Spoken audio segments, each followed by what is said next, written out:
Dan kalau pengalaman pribadi saya, salah satu yang membuat kendala, yang membuat sandungan, yaitu adalah makan terlalu kenyang. Itu adalah salah satu kelemahan saya.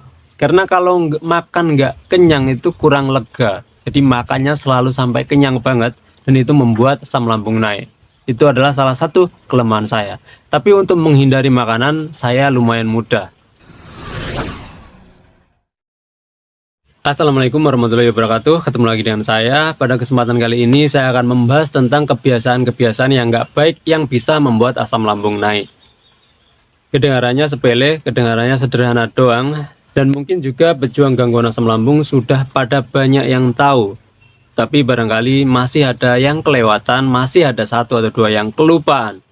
Atau mungkin juga ada satu atau dua teman kita yang masih belum tahu tentang kebiasaan yang nggak baik yang bisa membuat asam lambung naik.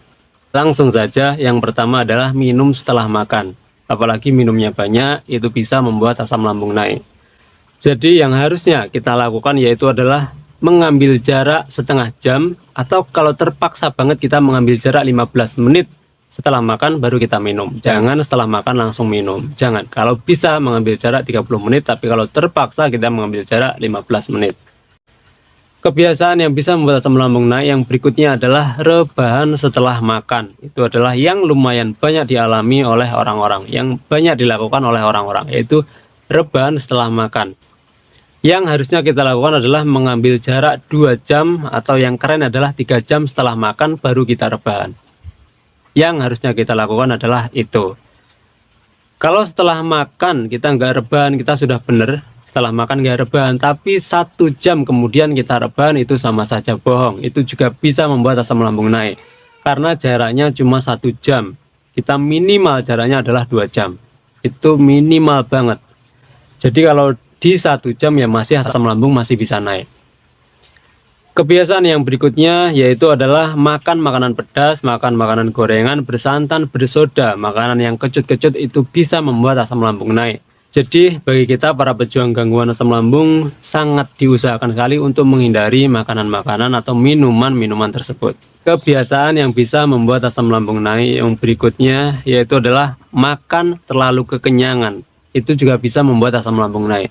Makan terlalu kenyang. Jadi juga kita usahakan makannya jangan sampai kekenyangan. Dan juga kebiasaan yang bisa membuat asam lambung naik yaitu adalah makannya buru-buru. Makan buru-buru juga bisa membuat asam lambung naik. Kebiasaan berikutnya yang bisa membuat asam lambung naik yaitu adalah stres berlebihan ataupun terlalu stres, itu juga bisa membuat asam lambung naik. Jadi sangat kita usahakan untuk mengontrol stres, jangan sampai stres berlebihan. Kebiasaan buruk yang berikutnya yang bisa membuat asam lambung naik yaitu adalah terlalu capek ataupun capek luar biasa, itu juga bisa membuat asam lambung naik. Jadi yang harusnya kita lakukan adalah ya kita harus mengira-ngira aktivitas kita, jangan sampai kebablasan capek luar biasa, jangan. Dan kebiasaan berikutnya yaitu kurang tidur ataupun sering begadang, itu juga bisa membuat asam lambung naik. Jadi bagi kita para pejuang gangguan asam lambung yang mungkin masih rawan gampang asam lambung gampang naik, ya sebaiknya kita hindari yang namanya begadang.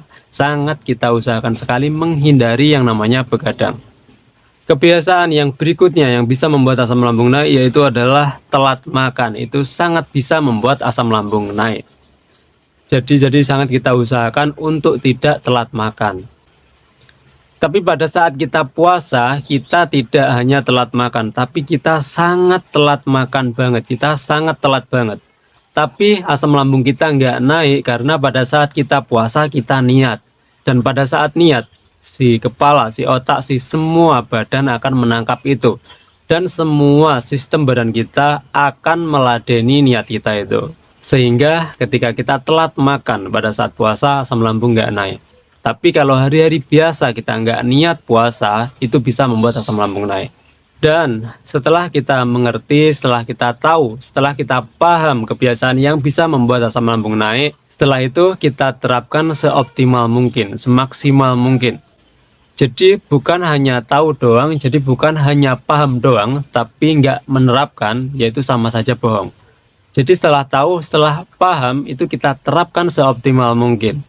Dan pada saat menerapkan yang kita pahami itu, Kalau pengalaman pribadi saya itu menemukan sandungan atau menemukan kendala, jadi nggak bisa menerapkan secara mulus maksimal, nggak bisa. Dan setiap pejuang gangguan asam lambung memiliki kendala ataupun sandungannya masing-masing yang berbeda-beda. Gangguan asam lambung yang sandungannya atau kelemahannya itu adalah menghindari makanan pedas atau makanan yang goreng-gorengan. Itu juga ada. Jadi mampu menghindari kebiasaan buruk yang lainnya, tapi untuk menghindari makanan pedas atau makanan bersantan atau goreng-gorengan itu kesulitan. Itu juga ada. Ada juga pejuang gangguan asam lambung yang kesulitan untuk menghindari stres berlebihan. Tapi untuk menghindari makanan dia mudah. Itu juga ada. Jadi setiap pejuang gangguan asam lambung memiliki sandungan atau kendalanya masing-masing. Dan kalau pengalaman pribadi saya, salah satu yang membuat kendala, yang membuat sandungan, yaitu adalah makan terlalu kenyang. Itu adalah salah satu kelemahan saya. Karena kalau makan nggak kenyang itu kurang lega. Jadi makannya selalu sampai kenyang banget, dan itu membuat asam lambung naik. Itu adalah salah satu kelemahan saya. Tapi untuk menghindari makanan, saya lumayan mudah. Jadi setiap pejuang gangguan asam lambung memiliki kelemahan atau sandungannya yang berbeda-beda.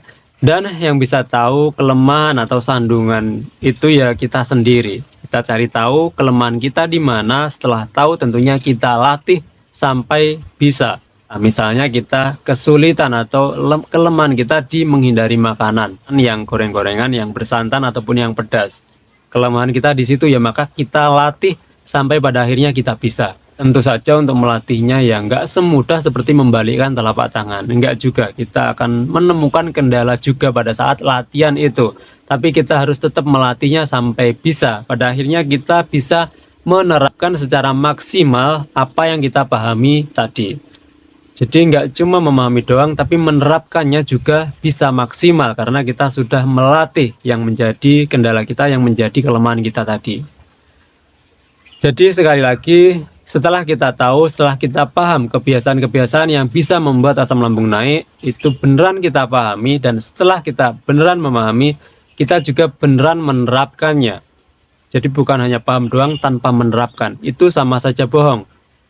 Iya, kita paham itu oke, bagus, tapi kalau nggak ada action, nggak diterapkan, ya sama saja bohong. Jadi paham iya, tapi juga harus action, menerapkan secara maksimal. Kalau belum maksimal, kita cari tahu kelemahan di mana, kita cari tahu kendalanya di mana, dan kita latih sampai bisa. Yang seperti itu kedengarannya sepele, tapi kalau kita tidak menerapkan secara maksimal, ya itulah salah satu yang membuat kita lambat sembuh dari gangguan asam lambung itu. Jadi memang selain kita harus memahami, kita juga harus action, kita juga harus menerapkannya secara maksimal apa yang kita pahami itu. Jadi saya kira itu, semoga video singkat ini bermanfaat. Selalu ingat satu hal, selalu bersyukur pada kondisi bagaimanapun kita saat ini. Assalamualaikum warahmatullahi wabarakatuh.